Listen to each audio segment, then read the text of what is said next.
Hello बच्चों, let's read the question. The question is statement 1 is given as sarcomere is the functional unit of contraction. Statement 2 है LMM project outward at regular distance and angle from each other. Option 1 में both statement 1 and statement 2 are correct. दूसरा है both statement 1 and 2 are incorrect. तीसरा है statement 1 is correct and 2 is incorrect. चौथा statement 1 is incorrect and 2 is correct. तो आइए देखते हैं हम इसका की कंसेप्ट.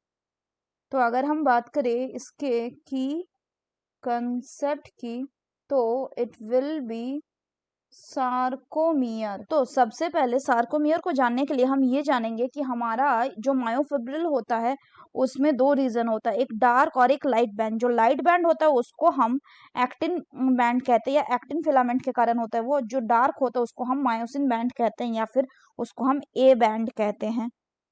जो एक्टिन फिलामेंट होते हैं वो थिनर होते हैं as compared to the myosin. अब अगर हम फर्दर बात करें तो ये जो डायग्राम गिवन है ये डायग्राम किसका है? This is the diagram of A sarcomere. अब यहाँ पे अगर हम बात करें so this one is the thick filament. Similarly ये जो ग्रीन कलर है इसको हम कह रहे हैं थिन फिलामेंट. यहाँ पे हमें ये ध्यान रखना है कि हम जो थिक फिलामेंट है ये किसको कह रहे हैं? Thick filament is myosin. वहीं जो आपका थिन फिलामेंट है, थिन फिलामेंट वो है आपका एक्टिन.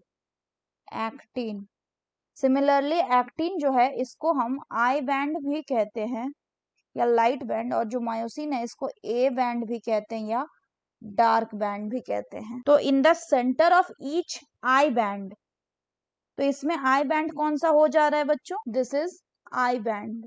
और इसके सेंटर में क्या प्रेजेंट है? इसके सेंटर में आपका प्रेजेंट होता है Z line. So this blue line is the Z line. यहाँ पे आपका ये जो पोर्शन है this is what? This is A band. और A band are held together in the middle. कैसे? By a thin fibrous membrane जिसको हम एम लाइन बोलेंगे. तो ए बैंड को हेल्ड करके रखता है कौन? M line. This is M line. Further अगर हम बात करें बच्चों तो central part of the thick filament जो होगा वो ओवरलैप नहीं करेगा. कहाँ पे? By the thin filament. और उस रीजन को हम कहेंगे एच जोन. तो ये वाला जो रीजन हम देख रहे हैं जो खाली एरिया है, दिस एरिया, ये ओवरलैप नहीं कर रहा है. इसमें क्या है कि जो थिक फिलामेंट का जो सेंट्रल पार्ट है it is not overlapped by the thin filament, और इसी को हम कहते हैं एच जोन. फर्दर अगर हम बात करें क्वेश्चन की तो पहला बोल रहा है कि सार्कोमेयर क्या है? ये फंक्शनल यूनिट ऑफ कॉन्ट्रैक्शन है. तो ये बिल्कुल सही है क्योंकि सार्कोमेयर को क्या कहा जाता है? इसको कहा जाता है आपका functional unit of contraction. Functional unit of contraction.